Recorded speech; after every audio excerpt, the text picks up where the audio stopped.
کیا ہے جنت البقیع؟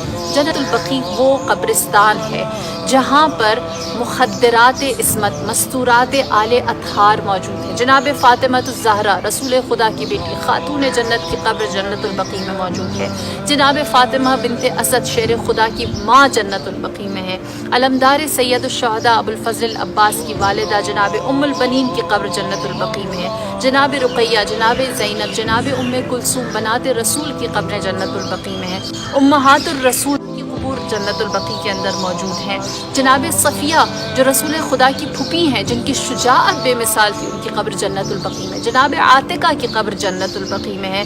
جناب حلیمہ سعدیہ جو رسول خدا کی رضائی ماں ہیں، ان کی قبر جنت البقیع میں ہے۔ پھر اصحاب میں اگر آ جائیں تو شہدائے احد، ہم شہدائے احد میں شامل ہونے کی دعائیں کرتے ہیں کہ ہمیں ان کی جزا ملے۔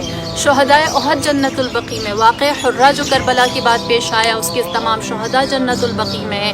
اسی طرح جناب مالک ابن انس جنت البقیع میں، جناب نافع جنت البقیع میں، جناب عثمان ابن عفان جنت البقیع میں، جناب ابو سعید خدری جن سے ہم بہت ساری روایات نقل کرتے ہیں، وہ جنت البقیع میں، جناب عبداللہ ابن مسعود جنت البقیع میں، جناب مقداد جنت البقیع میں، جناب جابر ابن عبداللہ انصاری جن سے حدیث کے ہم ہر روز روایت کرتے ہیں، پڑھتے ہیں، اس کی تلاوت کرتے ہیں، وہ جنت البقیع میں ہے۔ جناب عثمان ابن مطعون وہ جنت البقیع میں جو سب سے پہلے صحابی رسول تھے جنت البقیع میں، جن کی تدفین کی گئی، اور انہی کی محبت میں بریکٹ میں یہ بھی بتاتی چلوں کہ ان کی محبت میں امیر المؤمنین نے اپنے بیٹے کا نام عثمان رکھا تھا۔ لہٰذا یہ ساری ہستیاں جنت البقیع میں موجود ہیں۔ اور پھر اس کے بعد اہل بیت اطہار، امام حسن مجتبیٰ جنت کے سردار کی قبر جنت البقیع میں، امام زین العابدین کی قبر جنت البقیع میں، امام محمد باقر تک حق پہنچتا ہے۔ کیا یہ ہستیاں ڈیزرو نہیں کرتی کہ ہم ان کو وہ تعظیم دیں، وہ مقام دیں کہ جس کی بدولت ہمارے تک اللہ، اسلام، قرآن، قیامت اور وحدانیت کا پیغام پہنچا ہے؟ لہٰذا ان کی قبور کو آباد رکھنے کا مقصد کیا ہے؟